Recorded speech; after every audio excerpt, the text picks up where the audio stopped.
अपने चरम पर थी और एक नई तरह की राजनीति आज लोकसभा में देखने को मिली। पिछले हफ्ते हमने आपसे कहा था कि इस बार लोकसभा में विपक्ष के पोस्टर बॉय हैं अवधेश प्रसाद, जिन्होंने अयोध्या की फैजाबाद सीट पर बीजेपी को हराया, और इस मुद्दे को राहुल गांधी ने आज अपने भाषण में भी खूब जोर शोर से उठाया और उन्होंने दो बड़े दावे किए। पहला ये कि अयोध्या में एयरपोर्ट और दूसरे निर्माण कार्यों के लिए जिन लोगों के मकानों और दुकानों को तोड़ा गया उन्हें आज तक मुआवजा नहीं मिला, इसीलिए ये लोग अयोध्या में बड़े नाराज थे और उन्होंने बीजेपी को हरवा दिया। दूसरा दावा उन्होंने किया कि प्रधानमंत्री मोदी इस बार अयोध्या से लोकसभा चुनाव लड़ना चाहते थे, लेकिन वहां बीजेपी के लिए सर्वेक्षण करने वाले लोगों ने कहा कि आप अयोध्या से चुनाव ना लड़ें क्योंकि आप वहां से हार सकते हैं। कहां तक इन लोगों ने डर फैला दिया। मैं आपको अयोध्या से शुरू करता हूं। सर नमस्कार। अयोध्या में राम भगवान की जन्मभूमि, प्लीज ब्रदर, राम भगवान की जन्मभूमि ने बीजेपी को मैसेज दिया और मैंने इनसे पूछा कि हुआ क्या, और इनका जवाब आया। मैंने उनसे पूछा कि आपको कब पता लगा कि आप अयोध्या में जीत रहे हो, और आपने कहा पहले दिन से मुझे पता था। सही बात। और मैंने कहा ये क्या हुआ। उन्होंने कहा राहुल जी, अयोध्या में एयरपोर्ट बना, अयोध्या की जनता से जमीन छीनी गई और आज तक उन्हें मुआवजा नहीं मिला है। उन्होंने कहा, सही बात, उन्होंने कहा कि अयोध्या में जो भी छोटे छोटे दुकानदार थे, जो भी छोटी छोटी बिल्डिंग्स थी, उन सारों को तोड़कर गिरा दिया गया और उन लोगों को सड़क पर कर दिया गया। इन्होंने यह भी कहा कि अयोध्या के इनॉग्रेशन में अयोध्या की जनता को बहुत दुख हुआ, क्योंकि इनॉग्रेशन में अदानी जी थे, अंबानी जी थे, मगर अयोध्या का कोई नहीं था। और ये जनता ने सही मैसेज भेजा। अच्छा, इन्होंने मुझे एक और बात बोली। 3 बार इन्होंने कहा कि 3 बार नरेंद्र मोदी ने टेस्ट किया। 2 बार क्या मैं अयोध्या से लड़ जाऊं, और सर्वेयर्स ने कहा अयोध्या में मत लड़ जाना, अयोध्या में मत लड़ जाना, अयोध्या की जनता हरा देगी। और इसीलिए प्रधानमंत्री वाराणसी गए और वहां बच के निकले। देखिए, राहुल गांधी जिस प्रकार से आज एक के बाद एक लगातार आरोप लगा रहे थे, जिस प्रकार से वो एक के बाद एक दावे कर रहे थे, आंकड़े पेश कर रहे थे, ऐसे भाषणों को हिट एंड रन भाषण कहते हैं। ऐसे आरोपों को हिट एंड रन आरोप कहते हैं, यानी आप आरोप लगाइए और उसके बाद उन्हें साबित करने का जो जिम्मा है वो आप नहीं लेना चाहते, बस आरोप लगा के वहां से भाग जाइए।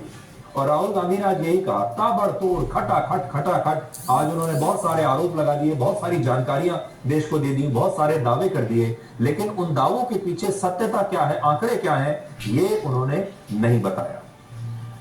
राहुल गांधी का यह दावा गलत है कि अयोध्या में निर्माण कार्यों के लिए जिन लोगों के मकान और दुकान तोड़े गए उन्हें मुआवजा नहीं मिला। सच यह है कि ऐसे लोगों को अयोध्या में सरकार ने 1253 करोड़ रुपए का मुआवजा दिया था। यह दावा भी गलत है कि मुआवजा नहीं मिलने के कारण बीजेपी अयोध्या में हार गई, क्योंकि अयोध्या नाम की कोई लोकसभा सीट हमारे देश में है ही नहीं। यह बात आप भी ध्यान से सुनिएगा।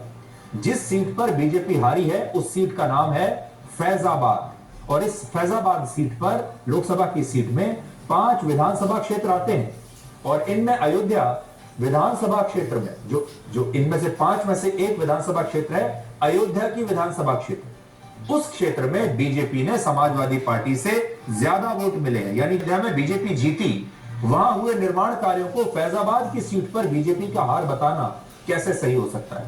और अगर बीजेपी निर्माण कार्यों के लिए तोड़े गए मकानों और दुकानों की वजह से चुनाव हारती तो बीजेपी को अयोध्या में समाजवादी पार्टी से ज्यादा वोट कैसे मिलते? बंद नहीं था, लेकिन राहुल गांधी बार बार हर बार अपने हर भाषण में लोगों को यह बताने की कोशिश करते हैं कि अयोध्या वासियों ने बीजेपी को हरा दिया और बीजेपी राम मंदिर बनवाकर भी अयोध्या से हार गई, जबकि बीजेपी अयोध्या नहीं फैजाबाद सीट को हारी है और उस फैजाबाद सीट में भी जो अयोध्या विधानसभा क्षेत्र है उसमें बीजेपी जीती थी।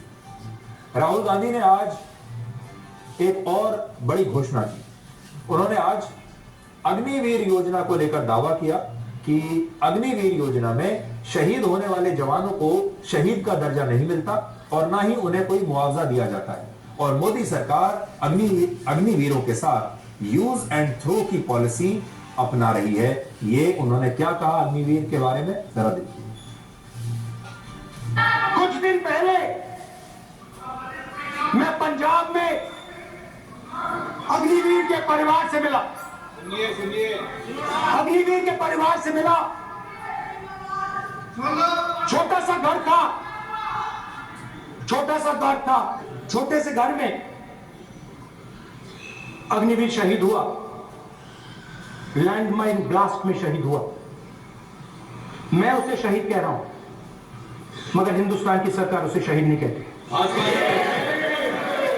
नरेंद्र मोदी उसे शहीद नहीं कहते हैं, नरेंद्र मोदी उसे अग्निवीर कहते हैं। उस घर को पेंशन नहीं मिलेगी, उस घर को कॉम्पेंसेशन नहीं मिलेगी, शहीद का दर्जा नहीं मिलेगा। और बेचारे बैठे हुए थे, 3 बहनें थी, एक साथ बैठी हुई थी, रो रही थी। आम जवान को पेंशन मिलेगी, जरूर दुख होगा, मगर हिंदुस्तान की सरकार आम जवान की मदद करेगी। मगर अग्निवीर को जवान नहीं कहा जा सकता। अग्निवीर यूज एंड थ्रो मजदूर है। और आप उससे कहते हो कि उसको आप 6 महीने की ट्रेनिंग देते हो, 6 महीने की ट्रेनिंग देते हो। दूसरी तरफ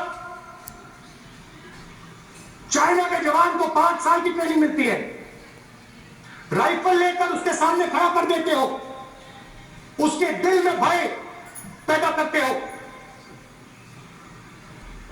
एक जवान और दूसरे जवान के बीच में फूट डालते हो कि एक को पेंशन मिलेगी, एक को शहीद का दर्जा मिलेगा, दूसरे को नहीं मिलेगा, और फिर अपने आप को देशभक्त कहते हो। ये कैसे देशभक्त है? राहुल गांधी का यह दावा भी गलत है, क्योंकि जब कोई अग्निवीर शहीद होता है तो उसे लगभग 1 करोड़ रुपए की सहायता राशि सरकार देती है। इसके अलावा राहुल गांधी को शायद ये बात भी पता नहीं होगी कि आधिकारिक रूप से भारत में किसी भी जवान को शहीद का दर्जा नहीं मिलता। हमारे देश में शहीदों को सैन्य सम्मान के साथ अंतिम विदाई दी जाती है, लेकिन हमारे देश में शहीद का दर्जा है ही नहीं संवैधानिक रूप से, कानूनी रूप से। और इसलिए राहुल गांधी ने जो बात कही है ये पूरी तरह गलत है। दूसरा, राहुल गांधी ने यह भी कहा कि चीन में वहां के जो सेना के जवान हैं वो 5 साल ट्रेनिंग लेकर फिर युद्ध क्षेत्र में जाते हैं और भारत में 6 महीने ट्रेनिंग लेकर अग्निवीर को युद्ध क्षेत्र में उतार दिया जाता है। यह दावा गलत है। सच यह है कि चीन में भी अग्निवीर जैसी ही योजना है और भारत में तो अग्निवीर जवान 4 वर्षों के लिए सेना में अपनी सेवाएं देते हैं, लेकिन चीन में ऐसे जवान सिर्फ 2 वर्षों के लिए भी सेना में भर्ती होते हैं और इसीलिए यह दावा राहुल गांधी का गलत है। राहुल गांधी का यह दावा भी गलत है कि अग्निवीर योजना का आइडिया सिर्फ प्रधानमंत्री मोदी का था और उन्होंने इस योजना को लेकर किसी से कोई विचार नहीं किया, जबकि रक्षा मंत्री राजनाथ सिंह का कहना है कि इस योजना को लेकर 158 हितधारकों से पहले चर्चा की गई थी।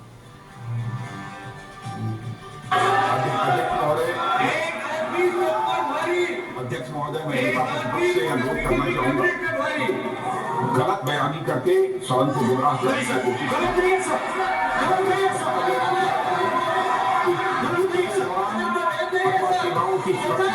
यदि हमारा कोई अग्निवीर का जवान शहीद होता है तो उसके 1 करोड़ रुपए की धनराशि सहायता के रूप में उसके परिवार को दिया जाता है।